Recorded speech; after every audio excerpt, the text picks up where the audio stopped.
Welcome to the Sagebrush Trail, stories of the West, from the prairie to the Yukon. I'm Mardell, reading Riders of the Purple Sage by Zane Grey.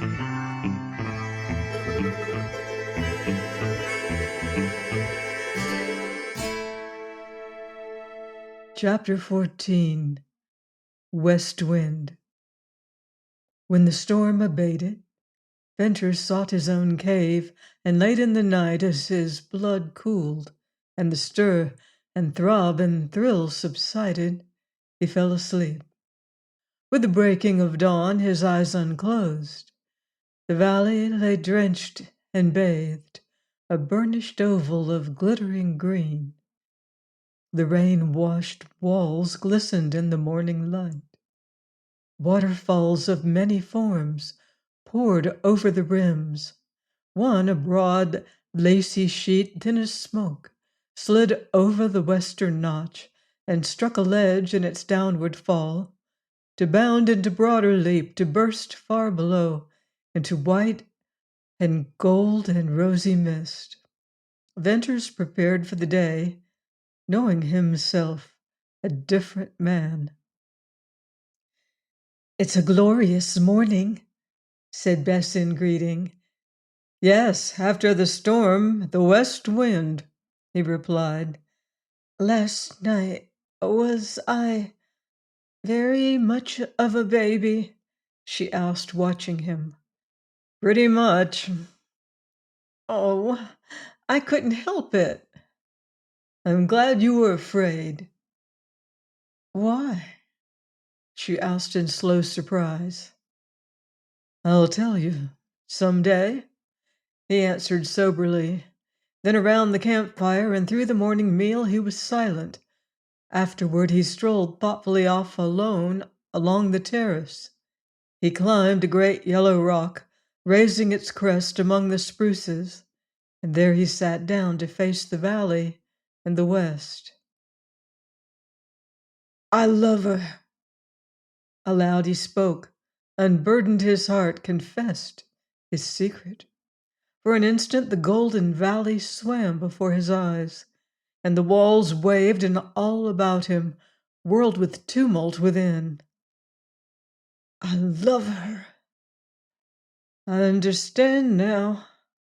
Reviving memory of Jane Withersteen and thought of the complications of the present amazed him with proof of how far he had drifted from his old life.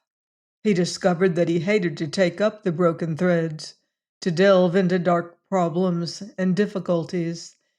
In this beautiful valley he had been living a beautiful dream. Tranquility had come to him, and the joy of solitude, and interest in all the wild creatures and crannies of this incomparable valley, and love. Under the shadow of the great stone bridge, God had revealed himself to Venters. "The world seems very far away," he muttered, "but it's there, and I'm not yet done with it. Perhaps I never shall be, only how glorious it would be to live here always and never think again." Whereupon the resurging reality of the present, as if an irony of his wish, steeped him instantly in contending thought. Out of it all he presently evolved these things. He must go to Cottonwoods. He must bring supplies back to Surprise Valley. He must cultivate the soil and raise corn and stock, and most imperative of all, he must decide the future of the girl who loved him and whom he loved. The first of these things required tremendous effort. The last one, concerning Bess, seemed simply and naturally easy of accomplishment. He would marry her. Suddenly, as from the roots of poisonous fire, flamed up the forgotten truth concerning her. It seemed to wither and shrivel up all his joy on its hot, tearing way to his heart. She had been Oldring's masked rider. To Venture's question, "What were you to Oldring?" she had answered with scarlet shame and drooping head. "What do I care who she is or what she was?" he cried passionately, and he knew it was not his old self speaking. It was this softer, gentler man who had awakened to new thoughts in the quiet valley. Tenderness, masterful in him now, matched the absence of joy and blunted the knife edge of entering jealousy. Strong and passionate effort of will, surprising to him, held back the poison from piercing his soul. "Wait, wait!" he cried as if calling. His hand pressed his breast, and he might have called to the pang there. "Wait! It's all so strange, so wonderful. Anything can happen. Who am I to judge her? I'll glory in my love for her.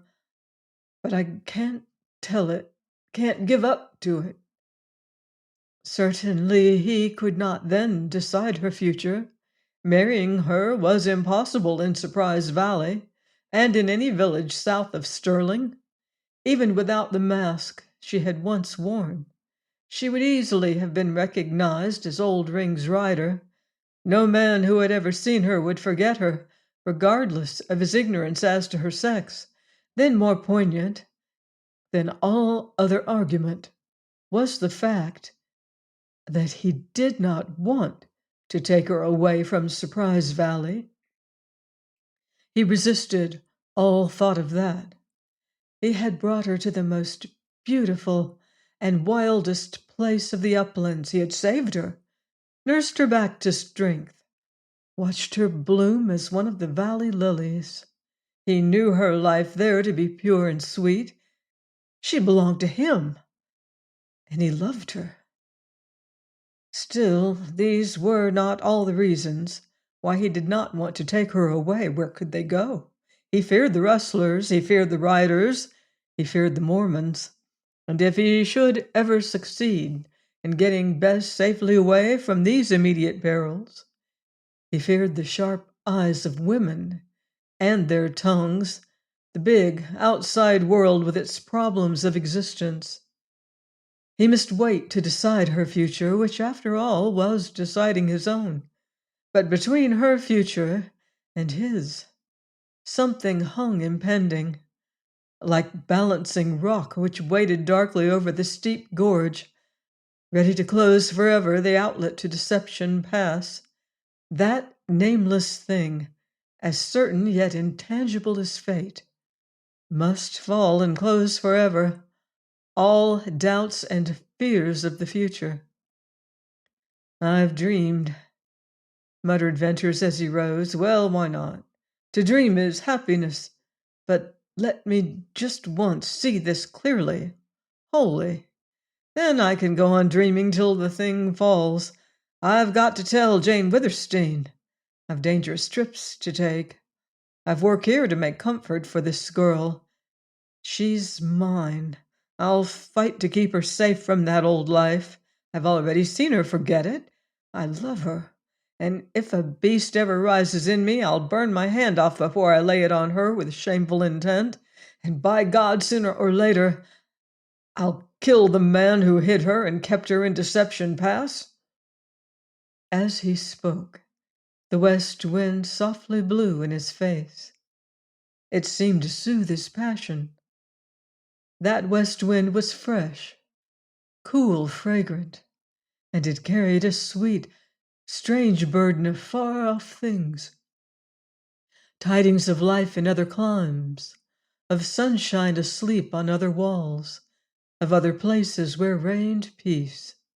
It carried, too, sad truth of human hearts and mystery, of promise and hope unquenchable.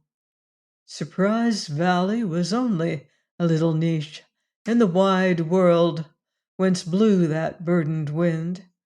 Bess was only one of millions at the mercy of unknown motive in nature and life. Content had come to Venters in the valley. Happiness had breathed in the slow, warm air. Love as bright as light It hovered over the walls and descended to him, and now on the west wind came a whisper of the eternal triumph of faith over doubt. "How much better I am for what has come to me!" he exclaimed. "I'll let the future take care of itself. Whatever falls, I'll be ready." Venters retraced his steps along the terrace back to camp and found Bess in the old familiar seat waiting and watching for his return. "I went off by myself to think a little," he explained. "You never looked that way before. What? What is it? Won't you tell me?"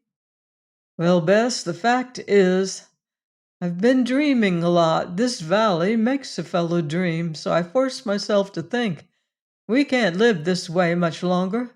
Soon I'll simply have to go to Cottonwoods. We need a whole pack train of supplies. I can get—" "Can you go safely?" she interrupted. "Why, I'm sure of it. I'll ride through the pass at night. I haven't any fear that Wrangel isn't where I left him. And once on him, best just wait till you see that horse." "Oh, I want to see him, to ride him, but Bern, this is what troubles me," she said. Will you come back?" "Give me 4 days. If I'm not back in 4 days, you'll know I'm dead.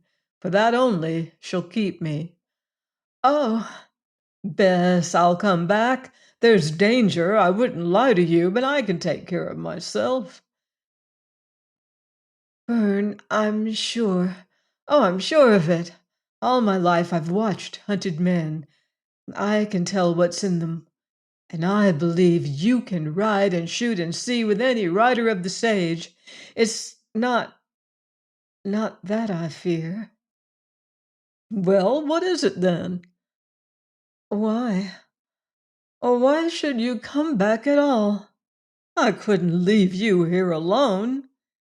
"You might change your mind when you get to the village, among old friends." "I won't change my mind. As for old friends," he uttered a short, expressive laugh. "Then there must be a woman." Dark red mantled the clear tan of temple and cheek and neck. Her eyes were eyes of shame, upheld a long moment by intense, straining search for the verification of her fear. Suddenly they drooped. Her head fell to her knees. Her hands flew to her hot cheeks. "Bess, look here," said Venters with a sharpness due to the violence with which he checked his quick, surging emotion. As if compelled against her will, answering to an irresistible voice, Bess raised her head, looked at him with sad, dark eyes, and tried to whisper with tremulous lips. "There's no woman," went on Venters, deliberately holding her glance with his. "Nothing on earth, barring the chances of life, can keep me away." Her face flashed and flushed with the glow of a leaping joy. But, like the vanishing of a gleam, it disappeared, to leave her as he had never beheld her. "I am nothing. I am lost. I am nameless." "Do you want me to come back?" he asked with sudden stern coldness. "Maybe you want to go back to Oldring." That brought her erect, trembling and ashy pale, with dark, proud eyes and mute lips refuting his insinuation. "Bess, I beg your pardon.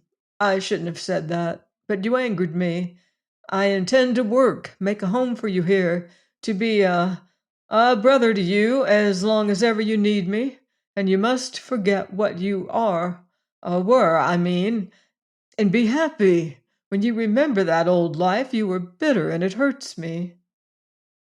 "I was happy. I shall be very happy. Oh, you're so good that it kills me. If I think, I can't believe it. I grow sick with wondering why. I'm only let me say it, only a lost, nameless girl of the wrestlers, old rings girl they called me. Oh, that you should save me, be so good and kind, want to make me happy. Why, it's beyond belief. No wonder I'm wretched at the thought of your leaving me. But I'll be wretched and bitter no more, I promise you.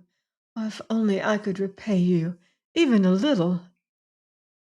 You've repaid me 100-fold. Will you believe me? Believe you? I couldn't do else. Well, then listen. Saving you, I saved myself.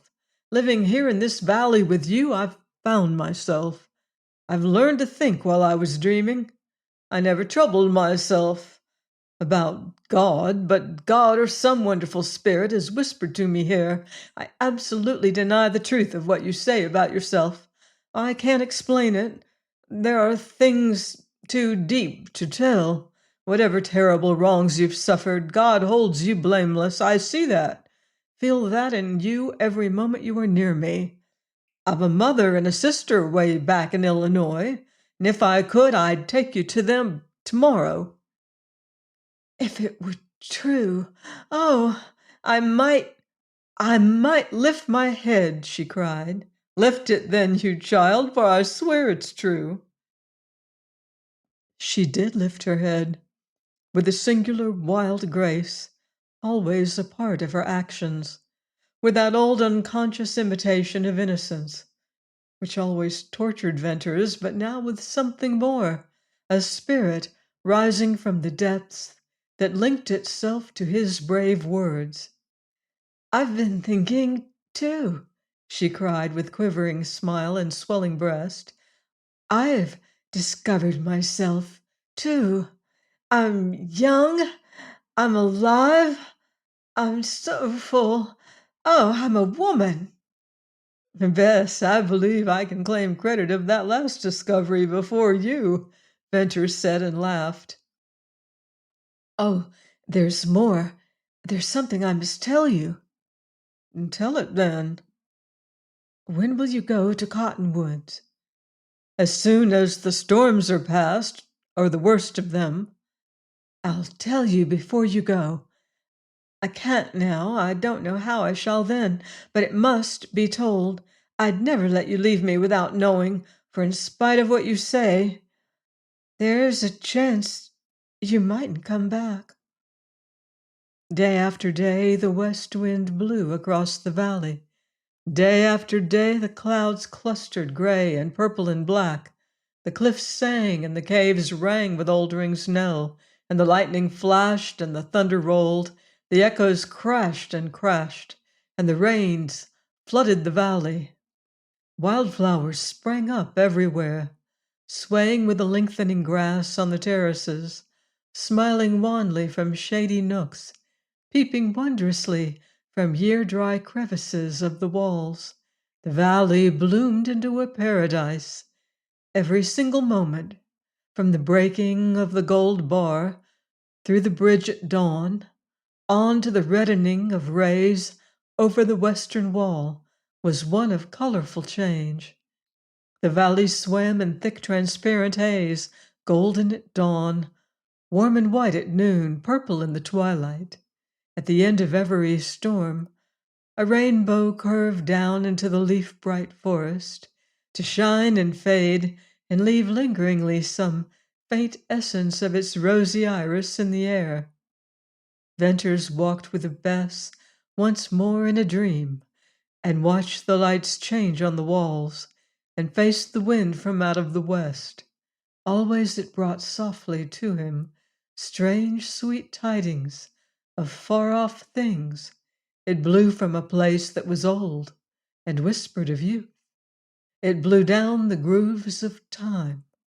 It brought a story of the passing hours. It breathed low of fighting men and praying women.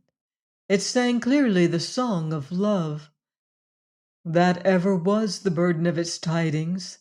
Youth in the shady woods, waders through the wet meadows, boy and girl at the hedgerow stile, bathers in the booming surf, sweet idle hours on grassy windy hills, Long strolls down moonlit lanes, everywhere in far-off lands, fingers locked and bursting hearts and longing lips, from all the world tidings of unquenchable love.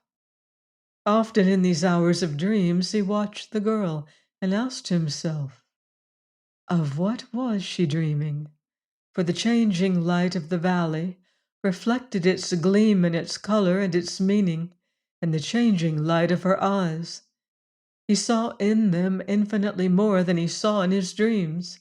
He saw thought and soul in nature, strong vision of life. All tidings the west wind blew from distance, and age he found deep in those dark blue depths, and found the mystery solved. Under their wistful shadow he softened, and in the softening felt himself grow a sadder, a wiser, and a better man. While the west wind blew its tidings, filling his heart full, teaching him a man's part, the days passed, the purple clouds changed to white, and the storms were over for that summer. I must go now, he said. When? She asked. At once, tonight. I'm glad the time has come. It dragged at me. Go, for you'll come back the sooner. Late in the afternoon, as the ruddy sun split its last flame in the ragged notch of the western wall, Bess walked with Venters along the eastern terrace, up the long weathered slope, under the great stone bridge. They entered the narrow gorge to climb around the fence long before built there by Venters. Farther than this she had never been. Twilight had already fallen in the gorge. It brightened to waning shadow in the wider ascent. He showed her Balancing Rock, of which he had often told her, and explained its sinister leaning over the outlet. Shuddering, she looked down the long, pale incline with its closed-in, toppling walls. What an awful trail! Did you carry me up here? I did, surely, replied he. It frightens me somehow. Yet I never was afraid of trails. I'd ride anywhere a horse could go and climb where he couldn't. But there's something fearful here. I feel as if the place was watching me. Look at this rock. It's balanced here, balanced perfectly. You know, I told you how the cliff dwellers cut the rock and why, but they're gone and the rock waits. Can you see? Feel how it waits here? I moved it once and I'll never dare again. A strong heave would start it. Then it would fall and bang and smash that crag and jar the walls and close forever the outlet to Deception Pass. Oh, when you come back, I'll steal up here and push with all my might to roll the rock and close forever the outlet to the pass. She said it lightly, but in the undercurrent of her voice was a heavier note, a ring deeper than any ever given to mere play of words. Bess, you can't dare me. Wait till I come back with supplies, then roll the stone. I was in fun. Her voice now throbbed low. Always you must be free to go when you will. Go now. This place presses on me, stifles me. I'm going, but you had something to tell me? Yes. Will you come back? I'll come if I live.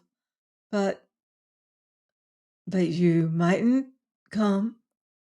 Well, that's possible, of course. It'll take a good deal to kill me. A man couldn't have a faster horse or keener dog. And Bess, I've guns, and I'll use them if I'm pushed. But don't worry. I've faith in you. I'll not worry until after 4 days, only because you mightn't come, I must tell you. She lost her voice. Her pale face, her great, glowing, earnest eyes, seemed to stand alone out of the gloom of the gorge. The dog whined, breaking the silence. I must tell you because you mightn't come back, she whispered. You must know what I think of your goodness of you. Always I've been tongue-tied. I seem not to be grateful. It was deep in my heart. Even now, if I were other than I am, I couldn't tell you, but I'm nothing, only a wrestler's girl, nameless, infamous. You've saved me, and I'm yours to do with as you like, with all my heart and soul. I love you. Join me next time for another exciting chapter of Riders of the Purple Sage by Zane Grey here on the Sagebrush Trail.